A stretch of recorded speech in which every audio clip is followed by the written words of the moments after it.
কি আজকে এত বেলা হতে চললো কিন্তু সবাই এখনো পর্যন্ত এলো না। এই সব হলো কুঁড়েমির লক্ষণ মহারাজ। আপনি একদিন যারা যারা দেরি করছে তাদের চাপকে দেবেন, তাহলেই সব সিধে হয়ে যাবে। না মহারাজ, আজকে গিন্নি কাঁচা লঙ্কা দিয়ে কুচো চিংড়ির ঝালটা যা বানিয়েছিল না, খেতে খেতে দেরি হয়ে গেল। গোলগাপ্পি দেওয়ার আর জায়গা পাও না না? বিশ্বাস করুন, সত্যি খুব ভালো রান্না করেছিল গিন্নি, তাই আবার আরেক হাঁড়ি ভাত চড়াতে বললাম। আর সেটা খেয়ে আসতেই তো দেরি হয়ে গেল। আরো এক হাঁড়ি? মহারাজ কিছু মনে করবেন না, এই পাঠশালা বন্ধ করে সব গুছিয়ে তবে এলাম। সুপ্রভাত মহারাজ। সুপ্রভাত মহারাজ। প্রভাত আজকে আর শুনেই। তোমরা সবাই এত কুঁড়ে হয়ে গেছো যে কি বলবো। মহারাজ, এই কুঁড়েমির আসল কারণ হচ্ছে চর্বি। কথায় আছে, যত বেশি চর্বি তত তাড়াতাড়ি মরবি। আপনি কি বলতে চাইছেন মন্ত্রী মশাই, যে আমি তাড়াতাড়ি মরে যাব আর আপনি মজা দেখবেন?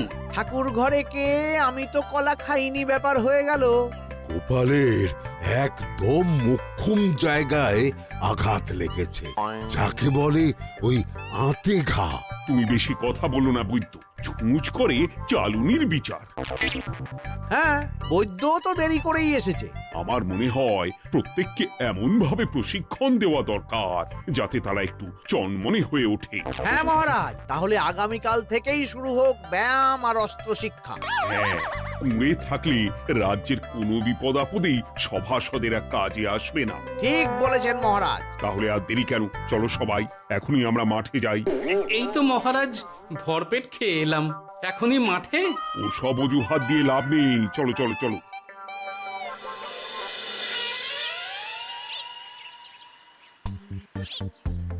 এবার সবাই সারিবদ্ধভাবে দাঁড়িয়ে পড়ো। এ কি, গোপাল কোথায়? মহারাজ, গোপাল আপনার পিছনে দাঁড়িয়ে আছে, চুপি চুপি। এই গোপাল, যাও যাও, মাঠের মাঝখানে গিয়ে দাঁড়াও। এই চাঁদি ফাটা রোদে কেন মহারাজ সুস্থ শরীরকে ব্যস্ত করছেন? এইসব বাজে কথা শুনতে চাই না। শুয়ে বসে থেকে শরীরের কি অবস্থা করেছো? শরীরের নাম মহাশয়, যা সবে তাই সয়। তুমি যাবে না, তোমাকে এক্ষুনি বরখাস্ত করব। কি জ্বালা! যেখানে আমার সব কাজ বুদ্ধি দিয়েই হয়ে যায়, সেখানে গায়ের জোরের কি দরকার? হ্যাঁ, এই গোপাল, আমি 1 থেকে 3 অব্দি গুনবো, তারপরে সবাই এই মাঠের ধার বরাবর 5 বার পাক দিয়ে দৌড়বে। ঠিক আছে মহারাজ, আমি প্রস্তুত। আমি রোগা পটকা আছি, কোনো সমস্যাই হবে না। হয়ে গেল। সবাই প্রস্তুত? 1, 2, 3। কি হলো গোপাল, দৌড়াও দৌড়াও। মহারাজ, এর থেকে বেশি জোরে পারবো না। আই, কে আছো? একটা কঞ্চি দাও। এই সেরেছে। বেশ হয়েছে, বেশ হয়েছে। ব্যাটার এবার চর্বি কমবে। কি হলো গোপাল, হ্যাঁ হয়ে গেল? হ্যাঁ?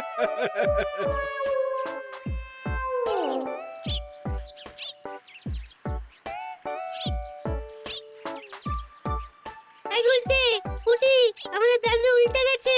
হ্যাঁ, তাই তো দেখছি। চল চল গিয়ে দেখি। উফ, চেহারার কি অবস্থা বানিয়েছো গোপাল, হ্যাঁ? এতটুকু দৌড়তে গেলেই চিটপটাং। তাড়িয়ে দিন মহারাজ, এরকম বেঢপ চেহারা সভাসদকে আমাদের দরকার নেই। না না, তা বললে হবে নাকি গোপাল? তুমি এক্ষুনি বাড়ি চলে যাও, কালকে আবার মাঠেই দেখা হবে। এই দাদু বাড়ি চলো। ওরে বাবারে!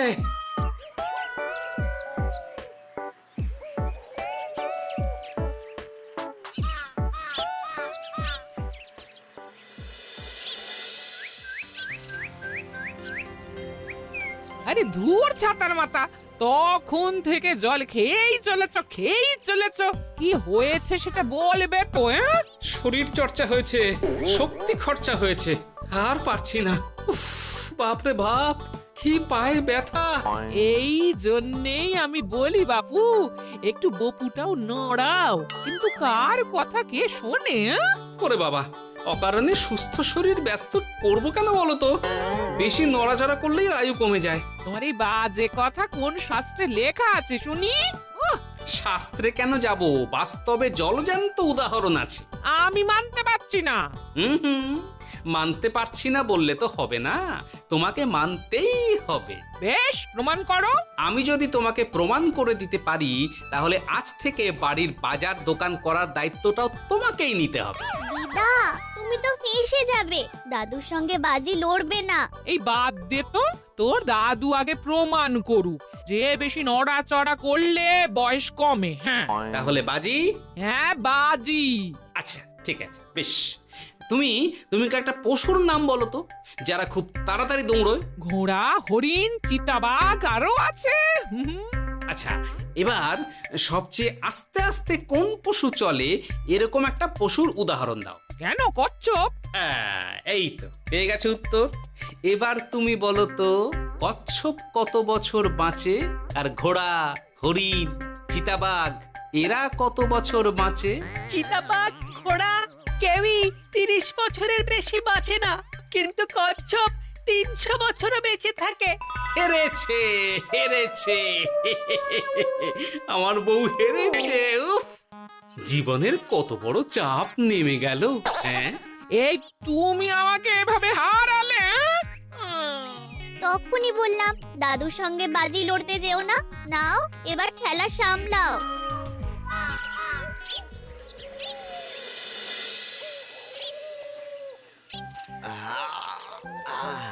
আরো ভালো করে মালিশ কর। আজকে ছোটাছুটি করে পা দুটো বেশ ব্যথা ব্যথা করছে। কালকে তো আবার অন্য পরীক্ষা। আরে আমার হালকা চেহারা আছে, সব সামলে নেব। কালকে তো অস্ত্র চালনা হবে, কালকে আমি কাঁপিয়ে দেব। কাঁপাতে তো হবেই মন্ত্রী মশাই। আমরা আপনার শরীরে এমন ঘষা মাজা করে দেব না, মনে হবে আপনি না একটা জলযন্ত্র অস্ত্র চালনা করতে যাচ্ছে। বাস, এই তো চাই। বাবারি, আস্তে আস্তে। আরে বাবা, আপনার তো ইস্পাতের শরীর, ভাঙবে তবু মচকাবে না। চিন্তা করছেন কেন? ভয় পাবেন না, ভয়কে জয় করতে হবে। আরে আরে আরে, তোরা আমার কথাটার সাথে করছিসটা কি? মানুষটা মরে যাবে তো। চিন্তা করো না গিন্নি। বাবা, ওরা বলেছে আমার ইস্পাতের শরীর, ভাঙবে তবু মচকাবে না। একবার এই বুড়ো বয়সে হাত পা ভাঙলে কি সামলাবে শুনি? মন্ত্রীমশাই, আমাদের বকশিসটা দিয়ে দিন, আমরা কেটে পড়ি। বাবারে বাবা, দিচ্ছি। এনে, এত খাটানোর পরে এতেই এখন খুশি থাক। হ্যাঁ,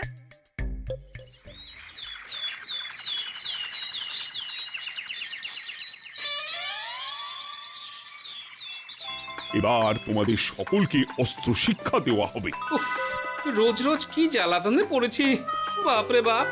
বাবা মা কাউকে ডাকার দরকার নেই, ভালো না লাগলে রাজসভা চাকরি ছেড়ে চলে যাও। মহারাজ, এটা তো উচিত নয়। যে যেটাই পারদর্শী তাকে সেটাই করতে দিন না। একটা বাঁদরকে যদি আপনি বলেন শিকার করে মাংস খেয়ে দেখা, সে কি পারবে মহারাজ? মহারাজ, গোপাল একটু বেশি কথা বলছে, ওকে আপনি বের করে দিন। আমি তোমার কথায় গলবো না গোপাল, তোমাদের সবাইকে এখন অস্ত্র শিক্ষা শিখতেই হবে। কর্তার ইচ্ছায় কর্ম, এখন তো আমার আর কিছুই বলার নেই। তাহলে আর দেরি কেন, তোমরা সবাই একটা করে ঢাল আর একটা করে তলোয়ার তুলে নাও। সেনাপতি, বলুন মহারাজ। তুমি সকলকে অস্ত্র শিক্ষা দেবে, তলোয়ার চালানো শেখাবে। এক এক করে প্রত্যেকে তোমার কাছে যাবে আর এক এক করে তুমি সবাইকে তলোয়ার চালানো শেখাবে। আচ্ছা মহারাজ, তাহলে ওই সবার প্রথমে চলে আসুন মন্ত্রী মশাই। হ্যাঁ, আমি প্রস্তুত। আমার শরীর ইস্পাতের মতো, ভাঙবো তবু মচকাবো না।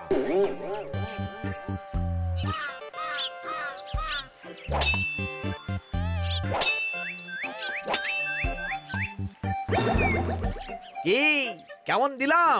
অত সহজ নয় সেনাপতি। আমি মন্ত্রী এমনি এমনি হইনি, আগে অস্ত্র শিক্ষা শিখে তবে মন্ত্রী হয়েছি। এটা কি হলো?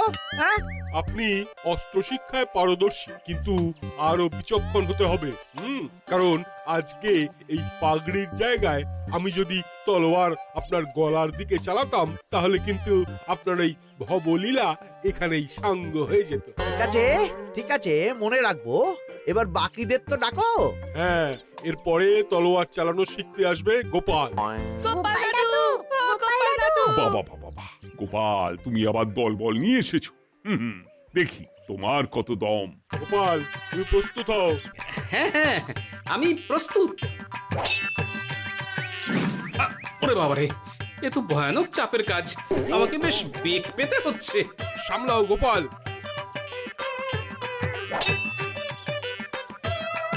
না, আমাকে অন্য রাস্তা দেখতে হবে। সেনাপতি, মহারাজের দিব্যি, তুমি আমার দিকে তলোয়ার ঢাল বাড়াবে না। এই এটা কি হলো? সত্যি তো, এটা কি হলো? গেল গেল গেল গেল গেল গেল গেল, দুটিটা খুলে গেল গো। দেব নাকি এবার কুচ করে কেটে? জিতে গেছি, জিতে গেছি। এটা কি হলো? শত্রুপক্ষ কখনো কারো দিব্যি শুনবে না। আর সেনাপতি, তুমি কি ওখানে দাঁড়িয়ে দাঁড়িয়ে মজা দেখছো? আমি কি করব মহারাজ, গোপাল যে আপনার দিব্যি দিয়ে দিল। গোপাল বেটা খুব চালাক। তাহলে এখন উপায়? ওসব গোপাল তোমাকে বোকা বানাবার জন্য করেছে। তুমি ধুতি ঠিক করে আবার লড়াই চালিয়ে যাও। যথাজ্ঞা মহারাজ।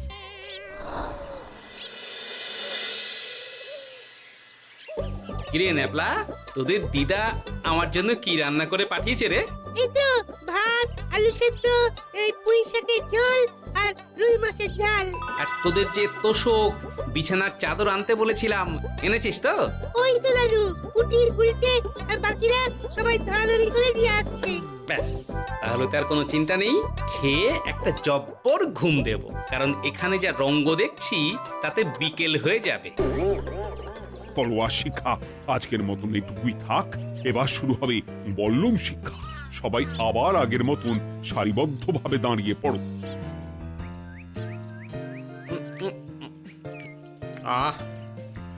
তোদের দিদা ওই সবটা কিন্তু বেশ জব্বর বানিয়েছে। তোদের দিদার হাতের রান্নার কোনো তুলনাই নেই। আহা, কি স্বাদ! কি গোপাল আবার কোথায় গেল? এই তো মহারাজ, আমি এখানে ওই পুঁয়ের ঝোল আর রুইয়ের ছাল দিয়ে ভাত খাচ্ছি।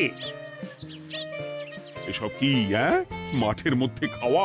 আরে শরীরটাকে তো রাখতে হবে। তাড়াতাড়ি খেয়ে এইদিকে এসো। আসছি আসছি আসছি।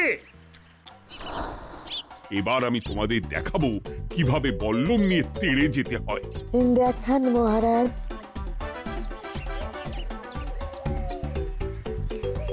এ তো খুবই সোজা মহারাজ। ঠিক আছে, তাহলে বল্লম নিয়ে তেড়ে যাও দেখি। দিন, আপনার হাতের বল্লমটাই দিন।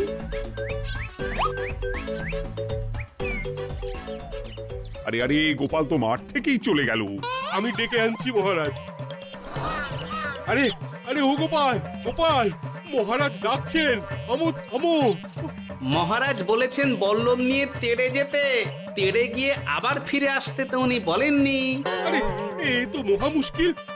উনি এক্ষুনি তোমাকে মাঠে ফিরতে বললেন। সেটা আপনাকে বলতে পারে সেনাপতি, আমাকে তো বলেনি।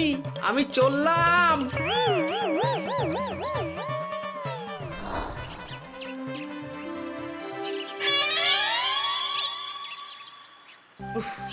বাবারে বাবা, কি ঝক্কি! অনেক বুদ্ধি করে মাঠ থেকে খাটে চলে এসেছি। আমি আর উঠছি না। এ কি বলি, তোমাদের তো এখন অস্ত্র শিক্ষা নেওয়ার কথা। হ্যাঁ, তোমার বলা নেই, কোয়া নেই, অমনি বাড়ি চলে এলে। আরে বাবা, ওইসব অস্ত্র শিক্ষা মানেই সুস্থ শরীরকে ব্যস্ত করা, অসহ্য খাটনি, অযথা কষ্ট। কষ্ট করলে তবেই কেষ্ট পাওয়া যায়। হ্যাঁ, তোমায় আমি আগেও বুঝিয়েছি, যেখানে বুদ্ধি কথা বলে সেখানে দেহের শক্তি নীরব দর্শক গিন্নি। আরে বাবা, সে না হয় বুঝলাম, কিন্তু মহারাজ তো ভালোর জন্য সবাইকে অস্ত্র শিক্ষা দেওয়ার চেষ্টা করছে না? আরে বাবা, যার যা কাজ তাকে সেটা করালেই পারে। মহারাজ তো সেটা বুঝতেই চাইছেন না। আমি এখন ঘুমো।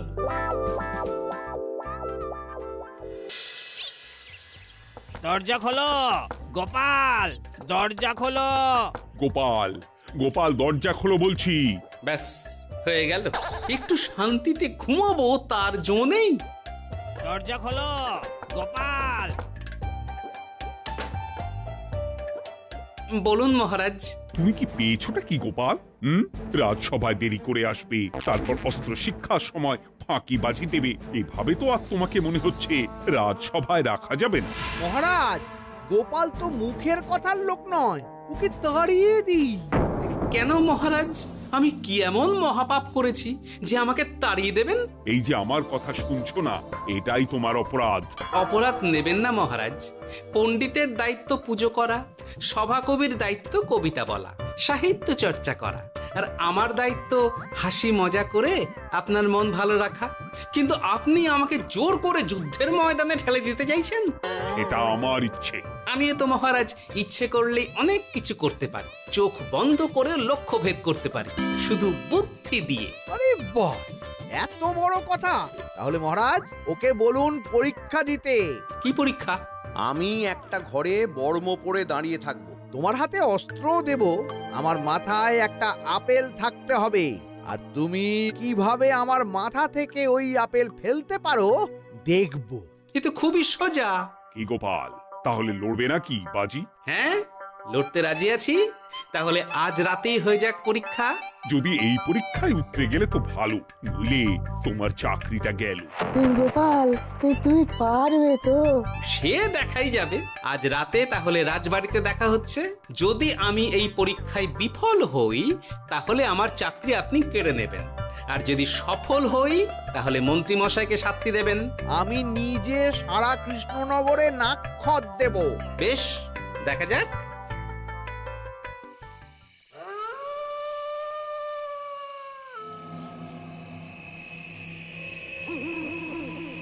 কি মন্ত্রীমশাই, ব্যবস্থা সব ঠিকঠাক হয়েছে তো? হ্যাঁ, এবার শুধু গোপালের পরীক্ষার পালা।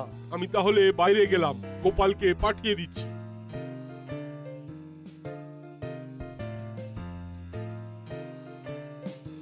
এবার যাও গোপাল, ঘরের ভিতরে যাও, দেখি তুমি কি করে মন্ত্রীর মাথা থেকে আপেল ফেলতে পারো। আপনি তো শুধু আমার চোখ ঢেকেছেন, আমার নাক, মুখ, কানও ঢেকে দিন, যাতে ঘ্রাণেন্দ্রিয়, শ্রবণেন্দ্রিয়েরও সাহায্য না নিতে পারি। বেশ, তাহলে তাই হোক। আয়, কে আছো? গোপালের মুখ, নাক আর কান ঢাকো। যথা আজ্ঞা মহারাজ। একটু একটু মোটা কাপড় দিয়ে নাক মুখ ঢাকো, হ্যাঁ, যাতে সেভাবে আপেলের গন্ধ না পাই। বেশ বেশ।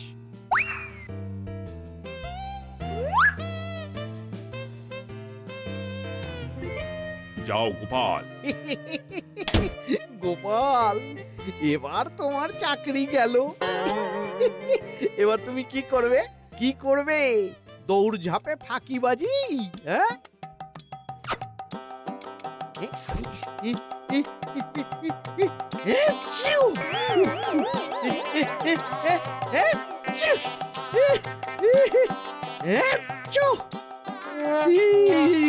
গেল গেল গেল গেল গেল, আপেল পড়ে গেল। আপেল পড়ে গেল?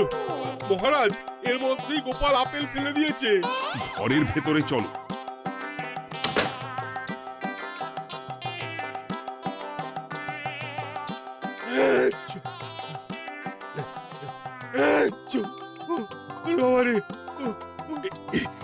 কি ওরে বাবা, কি ঝাঁজ! ওরে বাবা! কি মহারাজ, দেখলেন তো গোপালের চমক? অস্ত্র ছাড়াই আপেল ফেলে দিলাম। কি, এটা তো তুমি নীতি বিরুদ্ধ কাজ করেছো। সারা ঘরে নস্যি ছড়িয়ে দিয়েছো। মহারাজ, হাঁটতে গিয়ে আপেল পড়ে গেছে। এবার সারা কৃষ্ণনগরে নাক্ষত দিতে হবে। সত্যি সত্যি গোপাল, বুদ্ধিতে তোমার জুড়ি মেলা ভার। আমার নাম গোপাল ভাঁড়। একটা কথা মনে রাখবেন, কেউটে সাপের লেজে পা দেবেন না, আর গোপালের কাজে বাধা দেবেন না। যে কাজ বুদ্ধি দিয়ে করা যায় তার কাছে শক্তি ছোট্ট শিশু মাত্র। সত্যি গোপাল, আজ তুমি সেটাই প্রমাণ করে দিলে। আর আজ থেকে তোমাকে তোমার ইচ্ছার বিরুদ্ধে খাটাবো না। তুমি খাও দাও ভুড়ি বানাও। যার যা কাজ সে তাই করবে। যেমন এখন মন্ত্রী মশাই নাক্ষত দেবেন। হ্যাঁ,